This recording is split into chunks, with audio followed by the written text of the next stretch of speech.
Olá, como vocês estão? Meu nome é Márcio Rodrigo, né? Sou jornalista de formação, professor doutor aqui da Belas Artes do curso de comunicação, especializado na área de comunicação e artes. E hoje eu venho aqui para conversar com vocês sobre um novo paradigma, né, da sociedade que surge com as sociedades digitais e ganha força ao longo, especialmente, dos últimos 10 anos. Se você perguntou ou achou que nós vamos falar sobre a pós-verdade, você está redondamente certo.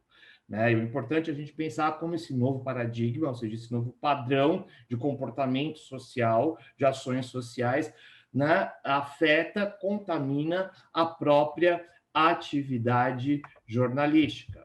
Eu convido vocês agora, portanto, a participarem comigo desse debate. Bom, a primeira coisa que a gente precisa notar é que a pós-verdade ela se tornou um fenômeno tão presente, especialmente, né, em países que usam demais as redes sociais, como Estados Unidos, né, e países da Europa, que já em 2016 o tradicional Oxford Dictionary, né, um dos dicionários de língua inglesa mais antigos do mundo, né, elegeu a palavra pós-verdade, né, como a palavra do ano, deflagrando, inclusive no mundo acadêmico e no mundo jornalístico, a discussão sobre esse tema. Segundo o Oxford Dictionary, né, o termo pós-verdade denota circunstâncias em que os fatos são menos importantes ou influentes para a formação da opinião pública, né, do que propriamente, né, o apelo emocional ou as crenças pessoais de cada um.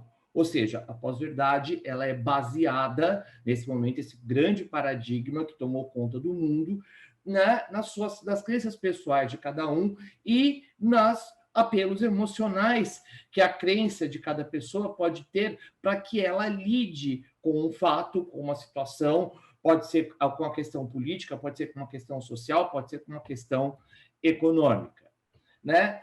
E por conta disso, por estar muito baseado nas crenças pessoais, o fenômeno da pós-verdade se tornou um grande desafio para o jornalismo, que, ao contrário da pós-verdade, né, que se baseia muito nas crenças pessoais e emocionais de cada indivíduo, o jornalismo ele tem que se basear nos fatos, nas narrativas não ficcionais, na precisão, né, da reportagem e na objetividade da descrição dos acontecimentos, né, para que seja considerado, de fato, jornalismo.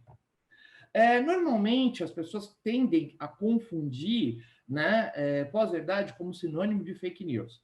Eu acho bom a gente sempre guardar que, na verdade, um dos pilares, que eu diria, que constituem esse fenômeno hoje forte da pós-verdade, esse paradigma no mundo, é a fake news, que é o uso indevido, né, da linguagem e da credibilidade jornalística.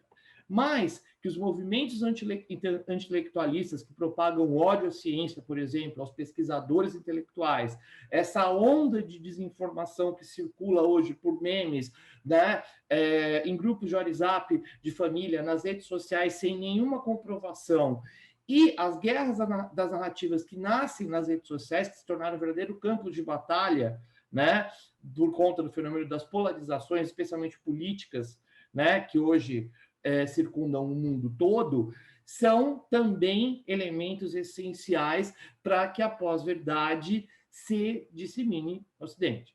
Eu acho que é importante a gente pensar, né, que se a gente fala de um fenômeno como a pós-verdade, nós temos que pensar que o Ocidente, o mundo inteiro, já teve como, né, uma ideia central o fato de que alguma coisa era verdade em oposição àquilo que era mentira.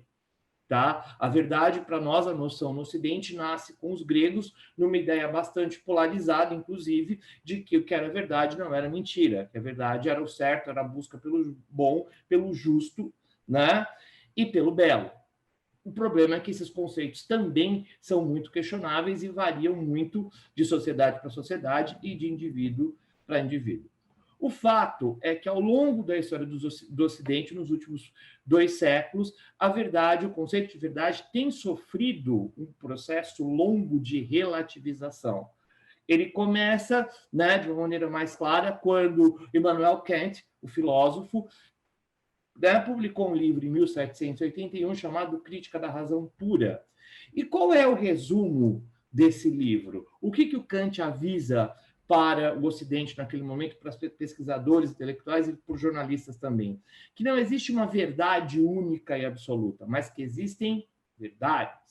A mesma questão vai se dar quando, no começo do século XIX, né, o Hegel, né, você já deve ter ouvido falar desse rapaz, o pai da dialética, né, idealista, publica um livro chamado A Fenomenologia dos Espíritos, em que ele também diz que, na verdade, a verdade não deve ser entendida como uma oposição ou o antônimo, né, sendo a mentira, mas que a oposição à verdade é a não-verdade, que é o cerne do pensamento dialético. Ou seja, nós não estamos pensando em oposição, mas nós estamos pensando em paradoxos ou contradições que todas as premissas intelectuais, todas as ideias carregam dentro de si, segundo a teoria do Hegel.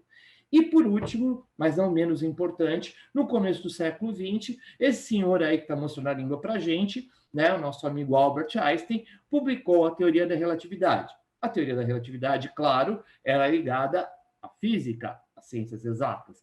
Mas a ideia de relatividade do tempo e do espaço, formulado pelo Einstein, além de mexer com os conceitos na física newtonianos, né, de tempo e espaço, também mexeu com o conceito de relatividade do tempo e do espaço, portanto, de como a gente conhece o mundo, né, e o entende enquanto verdade.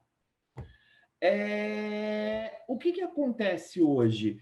Sintomaticamente, nós vivemos um momento em que, devido à relativização da verdade e à popularização, né, do uso das redes sociais no mundo, as crenças pessoais, os valores pessoais de cada um, né, passaram a reverberar. Antigamente, as pessoas podiam até ter suas crenças, ter seus valores pessoais, né, a sua visão de mundo, né, contrariar a ciência, ser marcada por suas próprias emoções, mas essas pessoas estavam mais isoladas. O máximo que elas podiam fazer era conversar com o vizinho, com um amigo ou com um parente sobre o que elas pensavam.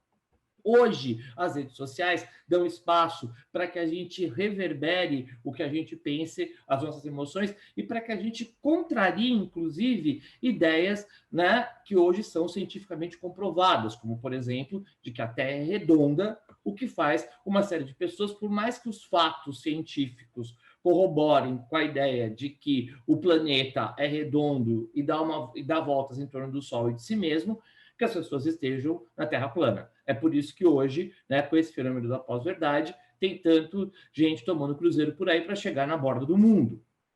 E o jornalismo, claro, precisa lidar com essa questão. Por quê? Porque nós trabalhamos, o jornalista profissional, exatamente no sentido oposto.